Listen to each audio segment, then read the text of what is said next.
Hello and welcome to Watching Movies Late at Night, where tonight we're going to be celebrating the Halloween season with director John Carpenter's second most famous film next to Dark Star, Halloween.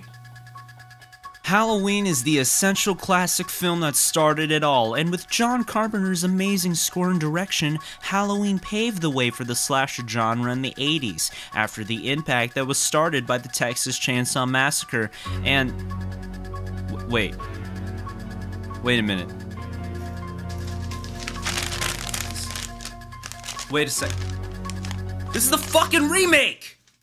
You know what? House of 1000 Corpses may not have been a film masterpiece, but at least The Devil's Rejects was decent. It had Freebird in it after all, so...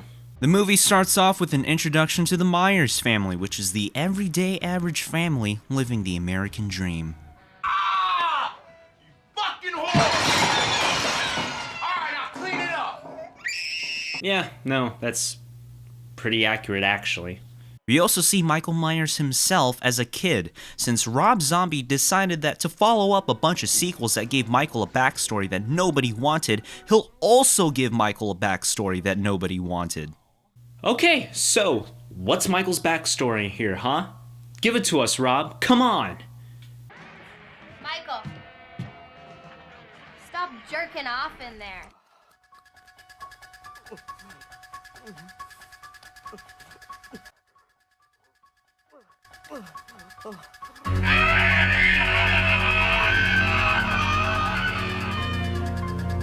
What the hell took you two so long?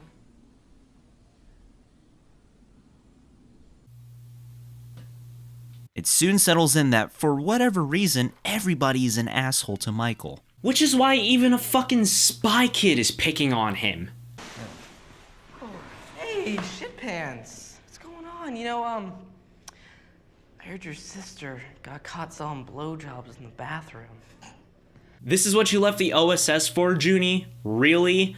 You fucking fought monkey spiders on the island of lost dreams, and here you are, picking on little kids and then killing yourself unintentionally while jacking off. Dude, what's your fucking problem? We thought you were the guy. And I suppose with all of that OSS training, they don't tell you how to defend yourself against future serial killers.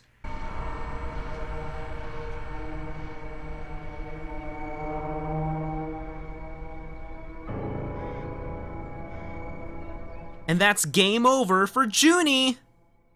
I don't know why, but this is then followed by Michael running away to the Halloween theme. Is there supposed to be something scary here, or what? Why is the theme playing? Oh, well, obviously Michael is listening to the Halloween soundtrack on his Walkman. Even if he's running. So he's the running man. Afterwards, we see that... Oh my god, is that supposed to be Loomis? Hi, Jim. How are you? Is this her? Miss Myers, this is Dr. Loomis. I took the liberty of calling him in. Okay, look. I'm an open-minded guy here, so let's not completely write off on Malcolm McDowell's performance as Loomis. Let's see what he has to offer. Michael, it's my fault. I failed you.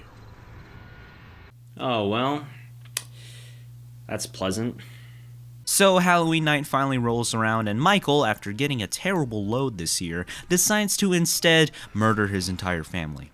But not his mother, of course, no, because she's being played by Rob Zombie's wife, to which he dedicates an entire scene of her stripping just to show off how hot she is. I mean, we just got out of Paul W.S. Anderson's Resident Evil, whose Alice is played by his wife, so it only makes sense that in Rob Zombie's Halloween, we get to see him worship his wife too, because, that's what the audience wants, I guess. Either way, while Michael is killing his dad, his sister's getting it on with the captain himself. These are the voyages of the starship Enterprise. Its 5-year mission, to explore strange new worlds, to seek out new life and new civilizations, to boldly go where no man has gone before.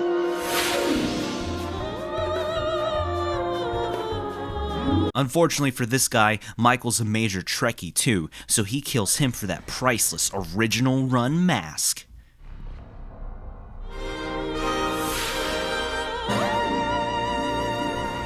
Michael even begins to inherit Kirk's charming ways. On his sister? Oh, hell no. Oh well, it's not like he's any stranger to that sort of stuff. The baby is yours, isn't it? Isn't it, Michael? At least now with Rob Zombie's Halloween, we truly know where he got that from. Man, that bitch got herself a nice little dumper. At least Rob Zombie fulfilled his goal, I guess. We know Michael's backstory now. So yes, this results with Michael getting incarcerated to a lifetime with a shitty therapist, Dr. Loomis. And from the get-go, it really sort of seems like this incarnation of Loomis isn't going to be as likable as the original was. Look at my mask. Oh, wow. Beautiful. Yeah. Jesus, Loomis, you sound about as interested as my Tinder date does when I tell her I review horror movies for a living. At least sound like you're interested. After his mother decides to kill herself despite still having a baby to look after, I suppose that Michael's time in therapy will eventually render him a considerable contributor to society.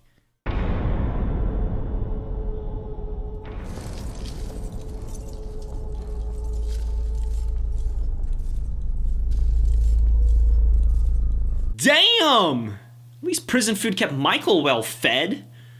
Although some things don't change, Loomis is still a shitty therapist. In a weird way, you've become like my best friend. It just shows you how fucked up my life is. You know, considering his other friends, Michael's not that bad in comparison.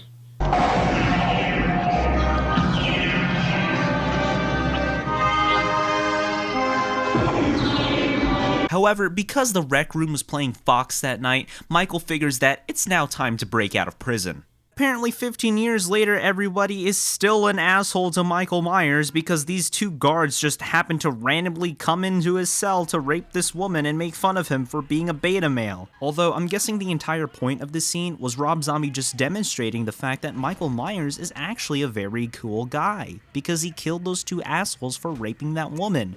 Or something like that. I really have no fucking clue. This just seems to be another effort by Rob Zombie to make Michael Myers a very relatable character. He wants you to be familiar with him. Although, I ask why?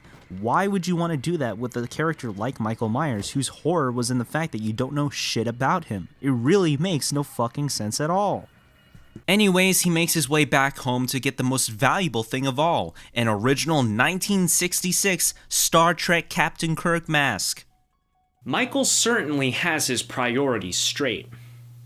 At this point in the film, we're introduced to the all-new Laurie Strode, a teenage girl who's so overtly sexual, it really makes me question a lot of things concerning Rob Zombie's thoughts on the subject. Guess what, Mom? Mr. Nichols touched me the wrong way. Oh, Mom! Okay, that is so not funny. You want a screwdriver, Mommy? You want a hammer? Look at this, Mom. Lori! I'm sorry. Nothing's confirmed, but we are investigating. Just like how Loomis has been investigating Michael's escape, he eventually goes to a graveyard that Sid Haig just happens to look over. Since, what does he do in his free time? And he finds that not only Michael is on the loose, but Leatherface is too.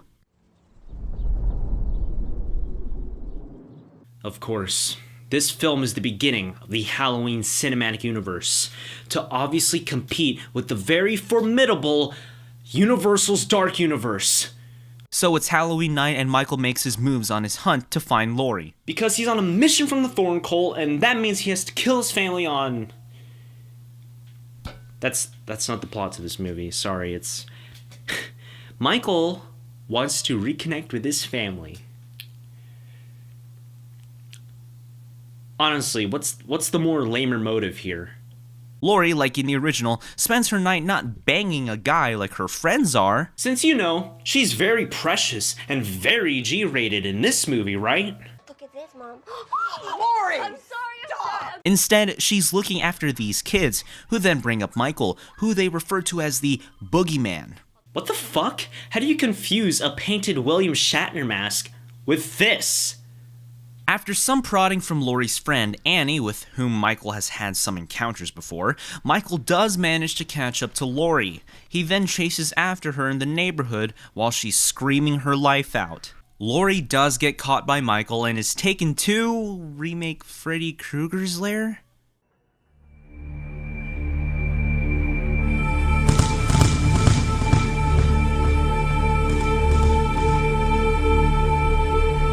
Oh, great. Now we have to last through like 10 movies, not only with Leatherface, but with Freddy Krueger 2, all for that stupid 2025 monster mashup movie? God damn it! I hate Hollywood trends! But nonetheless, Michael's goals for a happy family reunion don't go to plan.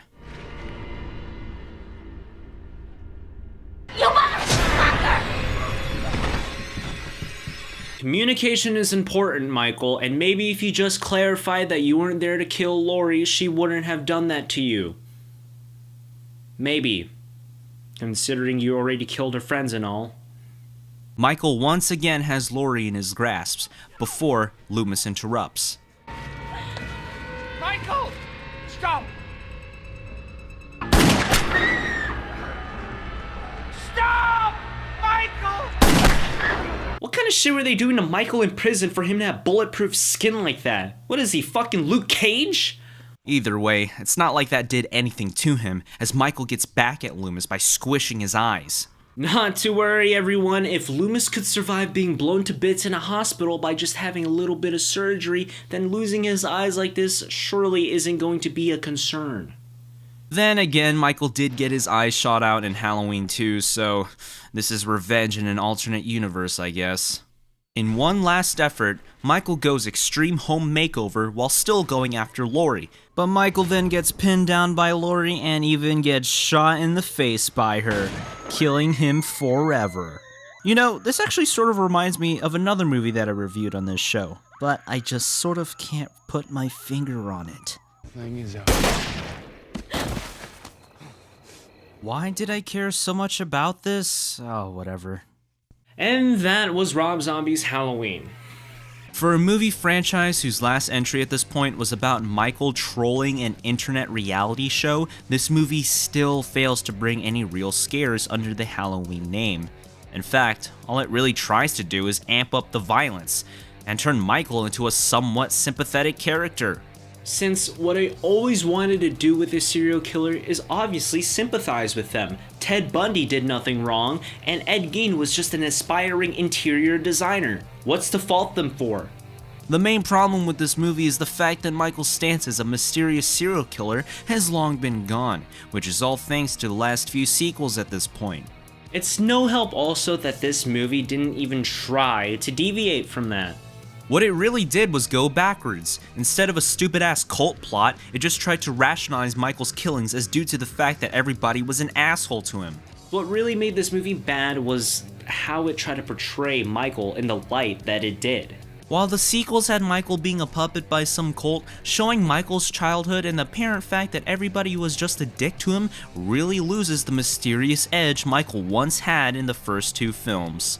Instead, he's exactly what his stepfather says of him in the beginning. Tell you something, that freak of yours, he needs some serious discipline. I mean, he runs around like a little bitch. You said it best. Michael Myers is a little bitch now.